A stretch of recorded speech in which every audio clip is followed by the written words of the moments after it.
Hey guys, my name is Kathryn Barnett, Realtor with McBride and Company Real Estate out of Starkville, Mississippi. Many people have goals of owning a home, yet they feel that the home buying process is overwhelming simply because they don't know where to start. So today we will start talking about finances. I want to share with you, or get a lender to share with you, the pre-approval process and upfront costs that you should be preparing to pay for when buying a home or going through the home loan process. I have invited Jackie Bowman with BancorpSouth to answer some questions that are frequently asked during the home loan process. So in this video, we're going to talk about money when purchasing a home, what to prep for, what to save up for, what to have, what documents to have. So let's get started and see if some of the questions that you have are answered in this video. It's important that you get pre-qualified so that you can shop for a house with confidence. You don't want to fall in love with a house and then find out that you can't qualify to buy it. Also, a seller is more comfortable with your offer when you have already been to the bank and been pre-qualified and they know that you are able to buy that house. And in today's market, when there's a really hot house on the market and they have multiple offers on the house, if one buyer has been to the bank and been pre-qualified and the other one has not, they're most likely going to take the offer that has the pre-qualification. But you don't need a whole lot of information to get pre-qualified. You can do it 2 or 3 different ways. You can call me and give me information over the phone. You can go to my website, which is www.jackiebowman.com, and fill out a little short pre-qualification application. Or if you prefer, you can come and sit down in my office with me and we can do it face to face. But I just gather some basic information on you, like name, address, social security number, birthday, where you work, how long you've been there, how much you make, bank accounts, things like that. When we pre-qualify you, we do check your credit, but we generally don't verify your employment and your bank accounts at that time. Now, if your income is tricky, then we might need to go ahead and verify your income up front, just so that there's no issues down the road. And when I say tricky income, I mean things like if you are self-employed, if you have a lot of overtime or variable income, or if you're paid on commission or something like that. But if you're just a straight 40-hour-a-week employee, then when we pre-qualify, we don't have to verify it at that time. So we're just taking your word for what you make, and we're running your credit, and we're saying, based on what you told us, that you are pre-qualified to purchase this home. If you just started a new job, sometimes it's an issue, but sometimes it's not. If you're getting a job that's in the same line of work that you've been in previously, or if you've been in school to do this type of work, then it's not an issue. But if you're starting a totally new job that's a new line of work, totally different than anything you've done before, and you have no previous education for this job or anything like that, then you need to have a good 6 months track record on the job before we can use that. Okay, a pre-approval is when we actually do verify all the information that you told us. We go ahead and verify your employment for the last 2 years. We verify that you make what you say you make. We verify your bank accounts to show that you have the money in the bank for the down payment. We check your credit. We basically do everything except for have the house appraised, so that when you do find the perfect house, you're already approved, and then we just have to get the house approved also. We can actually get by with as low as a 580 credit score. And the lower your score, possibly the higher the interest rate if we look at a conventional loan. And we're going to talk about the types of loans, but in just a few minutes. In a few minutes.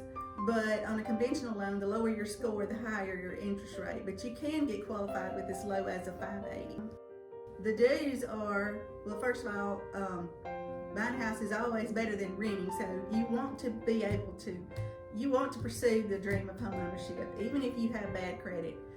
If you let us come and put you on a path to homeownership, because we can look at your credit and we can say, this is what we need to do to get you to the place where you can buy a house. And we can give you, we can write out the steps that you need to do to get your credit in order, to get you to the point where that you can buy a house. It's always best to be very honest about your situation with your loan officer. We are here to help you. We're on your side. We want to see you in a home. But you have to be honest and tell us what the issues are up front so that we can help you to overcome those issues. Be truthful. Be very truthful with us about that. You know, while you're trying to get pre-qualified, you want to make sure that you make all your payments on time. I have seen people that were trying to save up their down payment and they didn't make a payment on a loan because they were trying to save the money for the house. Well, then that messed their credit up. So be sure to make all your payments on your loans while you're trying to get a mortgage. That's very, very important.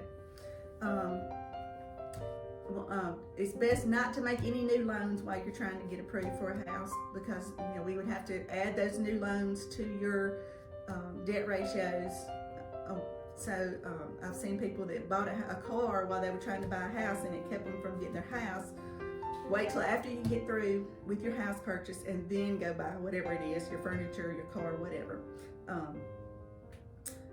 We have to have your money verified for your down payment. This is a big issue that we run into a lot.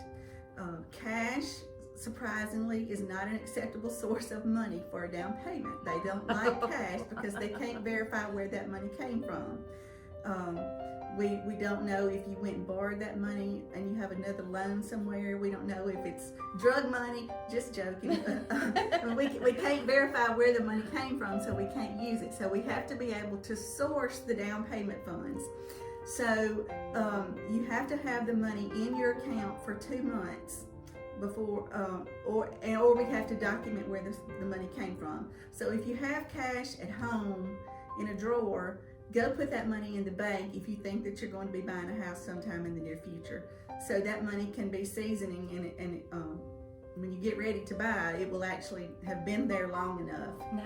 You can have a gift from a parent or a relative, or a close family friend, but we have to document the transfer of that gift money from the donor to you by way of a gift letter, which we will provide to you, and we have to see the money coming out of their account going into your account. So we have to see the paper trail on the transaction. If you do a government type loan, which would be an FHA or a USDA, we actually have to get a copy of their bank statement to show that they had the money in their account to give you, and then we have to show the transfer of the money going into your account also. So a lot of times people don't want to show us their bank statements if they're not actually on the loan, but that is a requirement on government loans. Money too, when you get ready to make an offer on the house and you pay earnest money, which is like a down payment on the house to show that you're serious about the house, you need to pay that with a check, not with cash, because we have to verify that that money came out of your account. If we don't verify that it was your money to give, then we can't use that as part of the down payment. Now, if the realtor requires a cashier's check, you need to withdraw the money from your checking account so you can have a withdrawal slip and then show where you purchased the cashier's check. We have to be able to document where that money came from. And then if there are any big deposits in your bank account, you have to be able to show where that money came from. So if you sold a car, for instance, you would have to have a copy of the bill of sale and document that that car was actually worth what you sold it for. Or wherever the money came from. As long as you have a paper trail and you can show that it's legitimate funds and it's not from an unsecured loan, then we can generally use the money as a source of funds. We have several different kinds of loans available. We have everything from first-time homebuyer loans to the jumbo loans. The most common loan that we do is the conventional loan, also called a Fannie Mae loan. Fannie Mae is the investor that we sell the loan to. So if you hear Fannie Mae, that means just a conventional loan. If you're a first-time home buyer, you can get by with as little as 3% down on a conventional loan. If you're not a first-time home buyer, then you have to put down 5%. And for a conventional loan, you have to have a 620 credit score. And then we also do the USDA loans, which are 100% loans. Those loans are income-based, and your income has to fall within the brackets of their program, and you have to have at least a 640 credit score to be able to qualify for that program.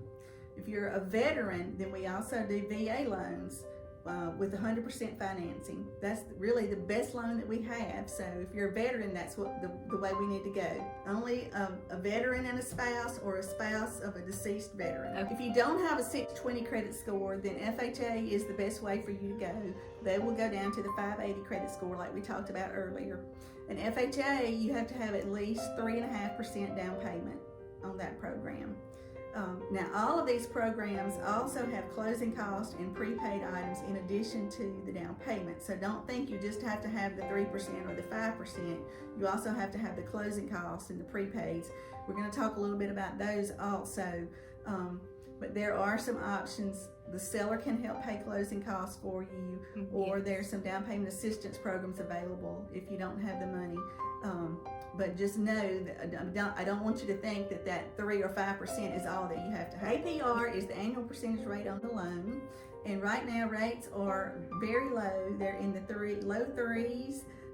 So it's an awesome time for you to be buying a house right now. Okay. You're starting to climb a little bit, so you got to hurry. Locking in the interest rate just means that you are fixing that rate so that it cannot change. So as soon as you get a contract to purchase a house, we can lock your rate on that day, so that's the rate that you're going to be guaranteed to have for the next 30 years. And we can lock it for up to 90 days, which means that you would have to close your loan within 90 days from the day that you lock the rate in. And then, of course, once you close the loan, it's fixed from that point forward. Okay? So we look at two different ratios. We look at your housing ratio, and we look at your total debt ratio. The housing ratio is the house payment divided into your gross monthly income. So we take the house payment, which would include the taxes and the insurance and the mortgage insurance, if applicable, and we divide that into your gross income, which was your income before the taxes and the insurance or anything comes out of it. And the guideline is that your house payment should not go over about 28-29% of your income, but that's really just a guideline. It's not a hard and fast rule. Most of the programs don't actually lean too much on the housing ratio anymore. They look at more the total debt ratio. Now, USDA does still look at the housing ratio, especially if your credit score is below 660. But most of them look at mostly at the total debt ratio. The total debt is your house payment plus any monthly installments that you have, such as student loans, car loans, credit card payments, child support, alimony, any kind of monthly payments you have like that, divided by your monthly income. Now, we do not count things like utilities in your ratios, only loans that you have to pay back. And really USDA is the only one that really cuts you off around 42%. The other programs, on USDA, if you're over 660, you can probably go to 45%. The other programs will allow you to go up to about 50% as long as you have pretty decent credit. We just have to run your individual situation through the automated underwriting system, and the computer will tell us exactly what it's willing to approve. But typically, if you have pretty decent credit, we can get your debts approved up to 50% of your income. Now, personally, I would not recommend that you go to 50% of your income, because after you buy this house, you still want to be able to live. You want to be able to go out to eat on Friday nights. And you don't want to be so overloaded with the house payment that you can't enjoy life a little bit. So personally, I don't think it's a good idea to go to 50%. I would probably lean more toward no more than 42 to 45% if it were me. But we can get approved up to typically close to 50%. Mortgage insurance does not help you at all. It just protects the bank, but it's required on any loan that is over 80%. And you can't shop for it. You cannot shop for it. Actually, I shop for it for you if it's a conventional loan. I run it through several different companies to see which company I can get the best rate through for you up front. But you as the buyer cannot go out and shop for this one. And the better your credit is, the cheaper the mortgage insurance is on the conventional loans. And on the conventional loans, once you pay your loan down to 80% of the purchase price, then that insurance goes away. However, on a government loan, on an FHA or USDA loan, you have to pay that mortgage insurance for the full term of your loan. And it basically just protects the bank in case you default on the loan. That's the main purpose of mortgage insurance. Where the home insurance is insurance that protects your property. That's what protects your house from fire, theft, tornadoes, things like that. And you do go out and shop for that. You select the insurance company, and you have to pay the first year's up front, and then we put 2 to 3 months of insurance in your escrow account, and then you start paying it in your payment every month, so that when it comes due next year, we have the money there to pay it for the rest of the time that you have your Mortgage mortgage. points are fees that you pay up front to buy a cheaper interest rate. So you can pay, for instance, you might pay a quarter of a point. So that you would say on a $100,000 loan, a quarter of a point would be 100,000 times 0.25% would be $250 to buy a cheaper. You could get maybe instead of a 3.25, you might get a 3.125% interest rate. So you would get a cheaper payment for the life of the loan by paying that $250 up. Closing costs are the fees that are associated with your loan, and that's not the down payment, it's right? not the down payment. These are the other things that are required to get you into this house, and those are the things like the appraisal, the attorney's fee, title insurance, credit report, flood cert, and then the bank's fee for processing the loan. And there's the closing costs, and then there's also prepaid, what we call prepaids. There's prepaid interest from the day you close your loan through the end of the month. So the later in the month you close, the less prepaid interest you have to pay. And then we just talked about the insurance. You pay a year and 3 months insurance up front, and you also pay 3 months taxes up front. Most of those items, a lot of those items are the same no matter what house you buy. But the things that would differ from house to house would be the title insurance, which costs $3 per thousand. So the more you borrow, of course, the more the title insurance premium is going to be. And then your insurance is going to be, based on the particular house that you buy. And the interest is going to be based on your loan. But most of the other fees are going to be the same no matter if you're buying a $50,000 house or a $500,000. There are some programs available through Mississippi Home Corp. They're income based, so you would have to qualify for that. And they're also credit score based. And they have some that are down payment assistance loans that you pay back. They're spread out over 10 years and they're added in with your monthly payment.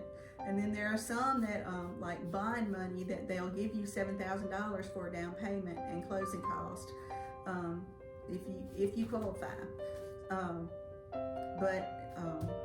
We just have to look at the individual situations and see if that's an option for you. And then also, a lot of times, the seller is willing to help out with closing costs or prepaid items, or we might be able to raise the price up a little bit on the house and let them pay some closing costs to keep your down payment from being as much. Yes. Your out-of-pocket money from being typically, most loans close in about 30 days.